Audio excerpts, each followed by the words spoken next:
So before we get to that, want to end on international baseball, which I know is a passion of yours, obviously, given your background, is particularly Asia's kind of caught your attention. This particular player, I feel like this is the official El Big League Show prospect here, which is Teruaki Sato, the Japanese cargo. Teruaki Sato. Get to know the name. So just looking at some of these advanced numbers, you're talking about batting average. He's not there near the top, which is how they still look at it through that framework there in Japan. At least this seems like 211 WRC plus, wide margin. He is leading the MPB. Next close is a former major leaguer, Franmil Reyes, who's still young. I didn't realize he was so young at 182, also leading the league in home runs with 25. You've talked about the twitchiness, the swing, kind of the translation to Major League Baseball. But one thing that's interesting about this guy that I know you want to talk about is how he breaks the mold of, hey, this is what a Japanese position player looks like. Mm-hmm. I have so many reasons to get not only excited about the player, but it's an interesting test case and value of a player. So, and he catches my eye because of the immediate way I jump into Fangraphs, for example. And when you look up, there's a NPB, Japanese league leaderboards. I like to look at these all the time. If you just open the leaderboard, it automatically sorts it by batting average, right? And he kind of gets lost in a list of Japanese names that are hard to distinguish between, right? But he's number 10 in batting average. And so you would think, okay, he's one of the top 10 players. But the moment you hit the little advanced tab and it gets sorted by weighted runs created plus, he shoots out to being so far up and above the best player in the league that it just tells you, like, this guy is the best offensive player in the league by several margins. He's at 209 WRC plus. The next closest player is at 178. That means he's 209% better than the league average in this league. But if you only looked at him through the lens of batting average, he's the 10th best player in baseball. Those two things don't go with each other. They don't make sense, which is why batting average gets you to a certain spot. It can tell you something, but it doesn't tell you the full picture. And this guy he's got a really sweet left-handed swing, gets on base enough, but kills fastballs, has a little bit of speed. It's an aesthetically pleasing player. And I love that he's just crushing the league right now. He's having his moment at age 26. So he's probably going to be in that. He gets me excited to watch the World Baseball Classic because this is a guy that may feature prominently as in the middle of a Team Japan lineup. And I just like looping in global baseball, especially I love Japanese baseball. And the Hanshin Tigers have the best offensive player. It's like they have the Aaron Judge of Major League Baseball right now. So pulling him up right here from the Yakyu Cosmopolitan account, look at the home runs by season. He is clearly having a breakthrough, and it really is a nice looking swing.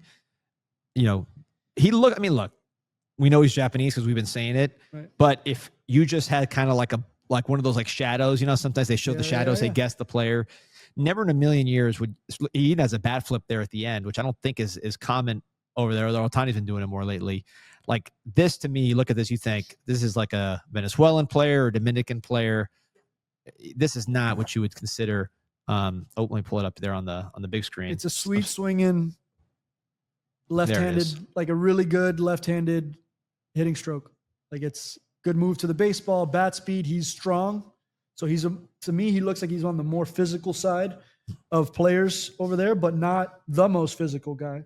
So there's quick twitch, there's elasticity, there's looseness, there's bat speed, there's extension, ability to lift the ball in the air to all fields, including and especially the pool side. So I got to imagine this guy's going to get pretty popular if and when it comes near posting time. I don't know when that is, and I'm not trying to rush him out of Japan because what I love about all these clips, there's a packed house in every stadium. The best. Like it seems like such an electric baseball atmosphere, and this guy is his team's best player. So he's like a Tom Cruise of Japan right now. He's got to be. You got to go. You will love Japan more than anything in the world. You go with your wife, and you got to figure out the situation with the little one. It's hard to travel, but man, everything is designed. It's either design or baseball. That's all it is. And sounds like my kind of place. It's your kind of place. The environment much more Latin, not in terms of the ethnic makeup, but in the style of the crowd than I thought. Not as aggressive, much more happy-go-lucky than maybe. But as engaged, as like festive in their own way, as festive. Like I thought it was going to be very.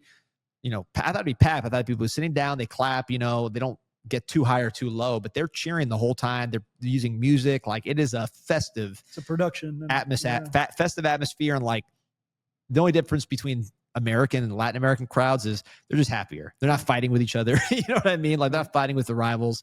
They'll do their different songs. They're not like out there berating each other, which you might see more in the Latin side or an American beer side. drinking is a big part of a Japanese game, right? Oh, yeah, they're drinking too, but they're happy. Right. They're there for a good time. Right. They're there for a good time. They're not there to fight. They're there to support their team. But this guy right here, maybe a reason why, to answer the question, I don't know the answer, because Brandon, we'll do some more digging on this guy because we got to figure out the story. But the production seemed to, but 26, wouldn't he be like in the Yamamoto era? Maybe. It depends on how many years of service he's got there. So I have to look at those details, but we're in this. Why isn't he getting MLB hype? Because he's not in his signing window. Like it's not this offseason, for example. So just because it's not this offseason, he's going to get kind of like on the back burner type of. There were years where Darvish was in Ohtani, like in the lead up to him. Yeah. Like he wasn't, there's a year where you have to take that next step in order to be that next level superstar.